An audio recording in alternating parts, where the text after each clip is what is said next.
Welcome into another episode of Tailgate Talk SEC. I am Will Thomas, and today I want to address Georgia's offense, and I don't have concerns about their offense. Let me be very upfront and say that. I don't have concerns. I don't believe it's going to be a weak point, but I do have some question marks about where some explosive plays might come from and who they can rely on outside of their workhorse back in Nate Frazier. Now, before I get into it, if you have been enjoying all my college football content, all this SEC preview stuff, I've been having so much fun doing it every single day up until we kick off here in August. We're almost to a month with college football in it. But if you haven't liking all of my stuff, subscribe to me here and follow me on Twitter. I'm doing this every single day, and I'm so grateful to everybody who has already done that. So diving into Georgia's offense, right? Last year you had guys like Zachariah Branch in the receiver room. You've had, Colby Young, Dylan Bell, who have some, they've had their fair share of problems, right? Drops have been a bit of an issue. But those are some dynamic guys who could get downfield, who could win one-on-one matchups against corners. So even if Georgia's passing offense wasn't, this explosive, bottle rocket sort of thing, you still had guys who could go win you one-on-ones downfield and go make plays and sort of just, I got to throw this ball up to you kind of situation. Looking at their receiver room this year, I don't see quite as much of that. Now, London Humphreys is probably your best returner, right? He's coming back for his senior season. He played in all 14 games last year. He had that really clutch grab against Tennessee to help Georgia come back and win that game. Only had 18 grabs last year, right? And just 3 touchdowns. So even though he was dependable and reliable, he didn't really do it on a very big scale.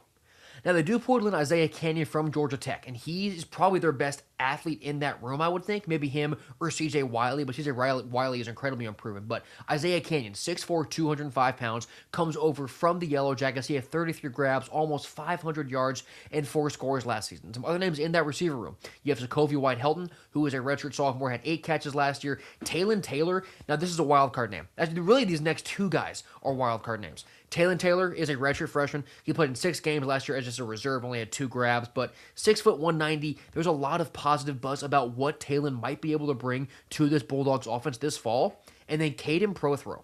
He is a true freshman. He was recruited as a tight end. He's 6'6", 230. Big guy, really big guy. Prototypically fits a tight end mold. He might line up out wide. He might be a part of that receiver room, maybe just to begin with in certain packages.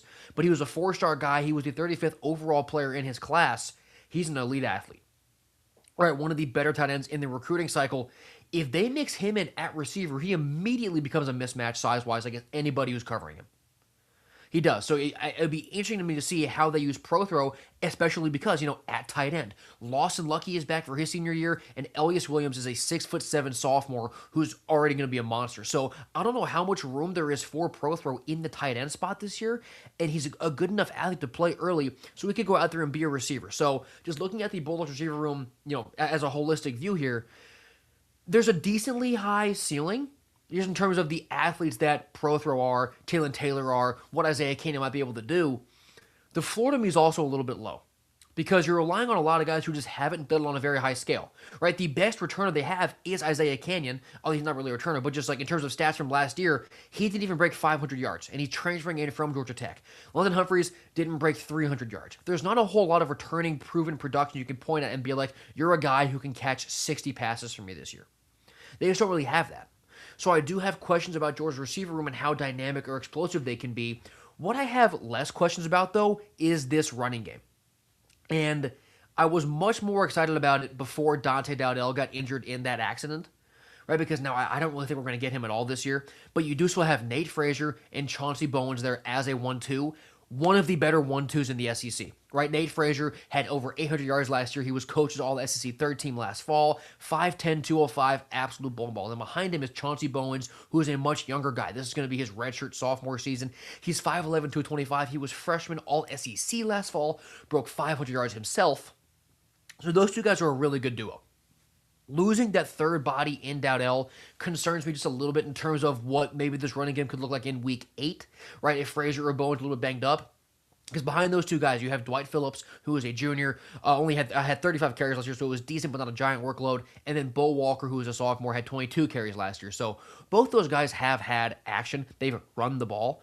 I don't know if I can rely on them to give me 8 quality carries in a game, though, as RB2 or 3 in a situation. So the depth of the running back room was not a concern, but it's definitely weaker than it was just 2 weeks ago before Dowdell got hurt.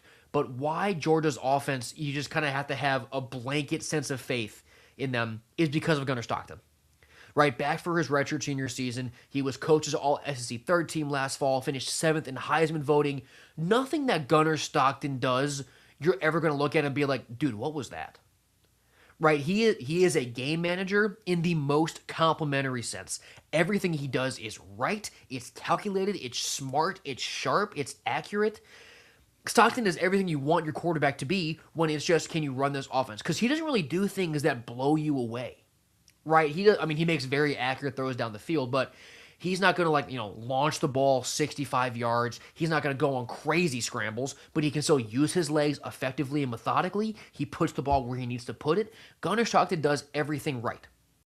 And an offense like Georgia's doesn't necessarily have a receiver, in my opinion, that can go be 45 yards downfield, break everything open. You don't really need that if you have a guy like Gunner who will make the right read and put the ball in the right places. So even if your passing offense is limited, maybe 20, 25 yards downfield, you're not worried about that, the field being narrow, the windows being tighter because of who is throwing the ball. And on the offensive line, it's impossible to not just trust a Kirby Smart line either way.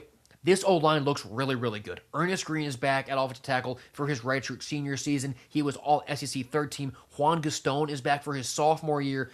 He played in all 13 games last year. Sorry, not all 13, but in 13 games last year for the Bulldogs. Former four-star guy. He'll be expanding his role this year. He is 6'7", 360 out there at tackle. Then at guard, Dontrell Glover. He is a sophomore. He played in 12 games last year. Played in all 14 games. So he started 12. Read the things right, Will. He was freshman All-SEC, on 3 true freshman All-America team. He was a stud last year in his freshman season. And across from him, at the other guard spot, is another true freshman, Zyke Helton, who was 6'3", 300 pounds, coming out of high school. He was only a 3-star recruit. He was not this, elite offensive line, open up the checkbook prospect. But he started at G-Day. He's been awesome in practices. It should still be that way as a true freshman. So you have all these young guys on this offensive line, Gaston, Glover, and Zyke Helton, who are sophomores or younger, and normally that's a concern. But with how good both Gaston and Glover have looked already and how highly we're talking about Zyke Helton, I trust it a lot, and all I see is guys who don't have that many miles on them who can be healthier for longer. And then at center, Drew Bobo is back as a redshirt senior. You want that experience that got to anchor your offensive line. So O-line and quarterback, I could not be happier about for Georgia. I really couldn't be. And with that offensive line, with that comes great running gaps for Frazier and Bowen. So the running game for Georgia should be very, very good. Really my only question, and I guess I could maybe say it as a concern, is there a part of this Georgia offense that is a little bit one-dimensional? Now, favoring the run is not one-dimensional. That's not what I'm saying. But if you don't have a receiver who can maybe separate super well one-on-one, right, at what point does Stockton still need a little bit of space, just like a little bit of help? And if people are worried about the run, the boxes are going to be crowded. They can really keep coming at you. That should open up a little bit better. But if the receivers just can't create that space, like I said, if you don't have that explosive, dynamic guy who can just go get you that 3rd and 15, that could hurt Georgia a little bit. So I believe that passing game, at least downfield, could be a weakness. But with what Gunner Stockton can do, I'm not worried with not being able to pass the ball at all.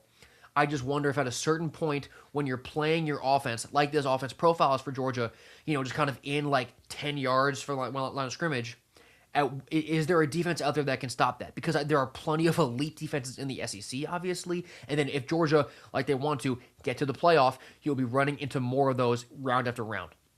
So if Georgia's offense is confined to 10, 12, 15 yards past line of scrimmage, that could eventually bite them. But I don't think you're going to be watching this Georgia offense at all and wondering why it's so slow. Right? Like, could it be methodical? Sure. Will they still score 28, 35 points every single week? I think so, generally speaking. Right? I don't have concerns about Georgia's offense. My only question is just that passing game. But with what we've seen from the Bulldogs and what people who doubt them look like at the end of the year, I don't want to come out here and say that Georgia's offense is going to be bad because of that, what that running game can do, how good the O-line is, what we know Gunner Stockton is. The passing game might not be there, but Georgia's offense will still be just as effective as ever this season.